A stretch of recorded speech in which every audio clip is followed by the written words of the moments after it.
یہ جامع المنتظر الہی تحفہ ہے.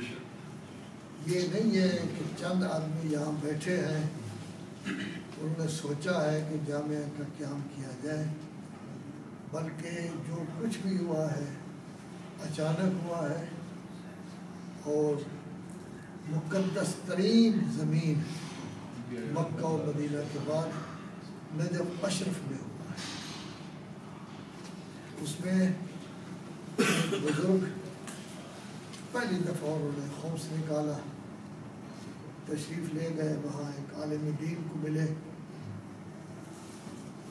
یہ خمس میں نے آیت اللہ بروجردی صاحب کی خدمت میں پیش کرنا ہے. انہوں نے اپنے استاد مولانا سید صفدر حسین صاحب سے ملایا. انہوں نے پہلا کلمہ یہ کہا، آغا بروجردی کیا کریں گے؟ لاہور سے لے کر پارا چنار تک 500 میل میں صرف 2 مسجدیں آباد ہیں، ایک شاہ چند چراغ راول پنڈی اور ایک پارا چنار. حتیٰ لاہور کی مسجد بھی آباد نہیں تھی. نواب صاحب کی مسجد میں آیت اللہ علامہ حیری رہتے تھے. ایک طرف مال تھا، ایک طرف علم تھا، وہ باہم نہ جوڑ سکے. ادھر 7 کلومیٹر باہر دیہات میں انہوں نے جا کے مسجد بنائی. وہاں وہ چلے گئے تو نماز با جماعت ہی نہیں ہوتی تھی، جماعت مرتبہ وہاں ہوتا تھا. سوال پیدا ہوا کہ پڑھائے گا کون؟ یہ دونوں بزرگوار اپنے استاد کے پاس تھے، شیخ الجامع علامہ اختر عباس صاحب. انہوں نے 2 شرطیں پیش کی.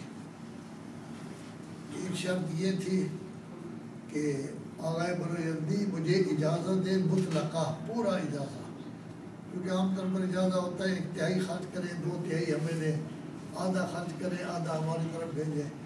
تو لاہور میں تو وہ خمس دینے والے نہیں تھا، تو کتنا آدھا ہوگا، کتنا ہم بھیجیں گے، کیا ہوگا، اس وقت بھیجنا بھی آسان نہیں تھا. اور دوسرا یہ ہے کہ وہ مجھے اپنا نمائندہ بنا کر بھیجیں. تو گویا در حقیقت یہ نجف اشرف میں بیٹھ کر اچانک یہ معاملہ طے ہوا کہ یہ ایک ادارہ بنایا جائے. اور جس ادارے کا پہلا افتتاح اسی ربیع الاول میں ہوا تھا، البتہ 17 ربیع الاول کو سن 1374 ہجری، اور ادھر نومبر کل چل رہا ہے 13 نومبر 1956 کو اس کا افتتاح ہوا. اور الحمدللہ اب بھی ربیع الاول ہے، اب بھی نومبر جو ہے وہ کل شروع ہو رہا ہے. تو یہ نئی عمارت جو بنی تھی ہاسٹل کی، اس کا سنگ بنیاد بھی 17 ربیع الاول کو رکھا گیا تھا. یہ 17 نہیں ہو سکا تو 22-23 ربیع الاول ہے، مہینہ جو ہے وہی موجود ہے. بہت خوشی ہوئی کہ ایک بہت بڑا ادارہ جس میں 6000 کے قریب طلبہ کرام پڑھے ہیں، اور آپ شروع کریں یہاں سے پارا چنار، پھر پارا چنار سے کراچی تک چلے جائیں، پھر گوادر سے آپ خیبر پختونخوا تک چلے جائیں. ہر جگہ اس ادارے کے پڑھے ہوئے لوگ موجود ہیں جو خدمات سر انجام دے رہے ہیں. نظم و ضبط بہت اچھی چیز ہے، ہر چیز منظم ہو جائے گی، ہر چیز ایک قاعدہ کلیہ کے محتاط ہوگی. انشاءاللہ ہمارے ٹرسٹی بزرگان بھی، دوسرے لوگ بھی، علماء کرام بھی آپ سے پوری طرح تعاون کریں گے. حضرت شیخ الجامعہ جب یہاں تشریف لائے تھے تو ان کی عمر 30 سال تھی. 30 سال کی عمر میں وہ یہاں تشریف لائے، اور انہوں نے یہ طے کیا تھا کہ میں 10 سال یہاں پڑھاؤں گا. تو 40 سال کی عمر میں وہ واپس چلے گئے.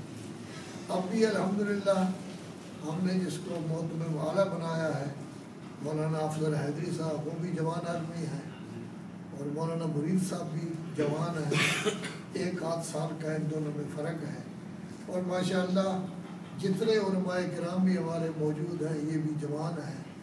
جوانی ایک طاقت ہے، شباب ایک طاقت ہے. جوانی حرکت کا نام ہے، طاقت کا نام ہے، قوت کا نام ہے. تو خواہش ہماری یہی ہے، بوڑھا ایک میں ہوں آپ میں، باقی آپ میں سے کوئی بھی بوڑھا نہیں ہے. اگر کسی کی داڑھی جلدی سفید ہو گئی ہے تو ویسے ہی ہو گئی ہے، وگرنہ سب جوان ہیں آدمی.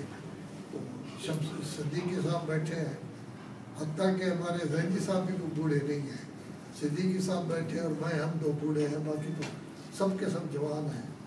لذا جوانی کو صرف کیا جائے، اس میں جس طرح اس کا نظم و ضبط بہتر انداز میں ہو، اسی طرح ضرورت ہے کہ دوسرے لوگوں کی آمد رفت، طلبہ کی، مومنین کی اس طرح ہو، یدخلون فی دین اللہ افواجا، تاکہ ان کی تعداد بھی کافی زیادہ ہو جائے، حتیٰ اس زمانے سے بھی زیادہ ہو جائے جو زمانہ محسن ملت مولانا صفدر حسین صاحب کا تھا۔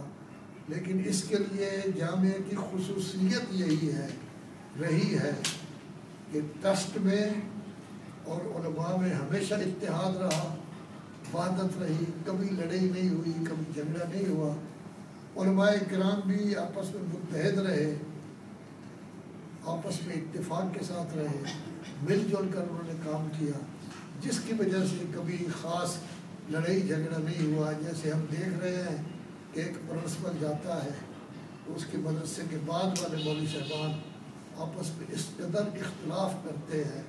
اس وقت بھی میرے ذہن میں 3-4 مدرسے ہیں، بہت اچھے مدرسے، نامور مدرسے، لیکن بیٹھ گئے ہیں۔ کیوں بیٹھ گئے ہیں؟ اس واسطے کے اختلاف ہے۔ تو ماشاءاللہ سب میں اتحاد ہے، اتفاق ہے۔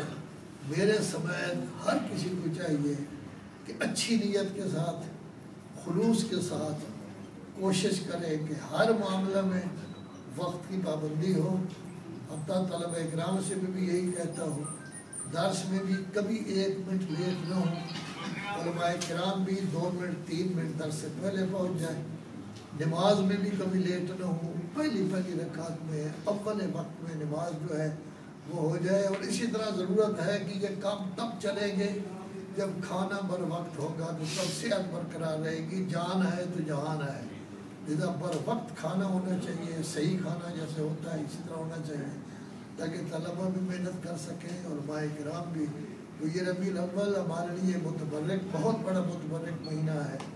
ولادتیں بھی بہت بڑی شخصیتیں کی ہوئی، امام زمانہ اجل اللہ تعالیٰ فرجہ شریف اسی مہینے میں شروع ہوئی، تو جامعہ کی ابتدا بھی اسی میں ہوئی تھی۔ اب نظم و ضبط نیا بنایا جا رہا ہے، نئے متمم آیا ہے، تو وہ بھی اسی مہینے میں ہی ہیں۔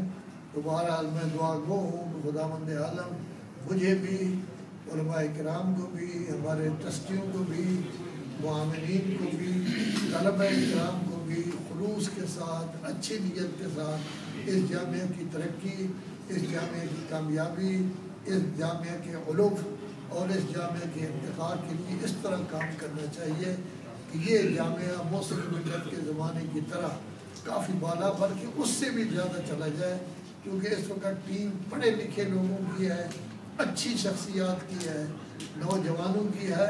البتہ ضرورت یہ ہے کہ قلب و جان سے محنت کی جائے، تاکہ اس محنت کی وجہ سے ادارہ کو ترقی ہو، کامیابی ہو۔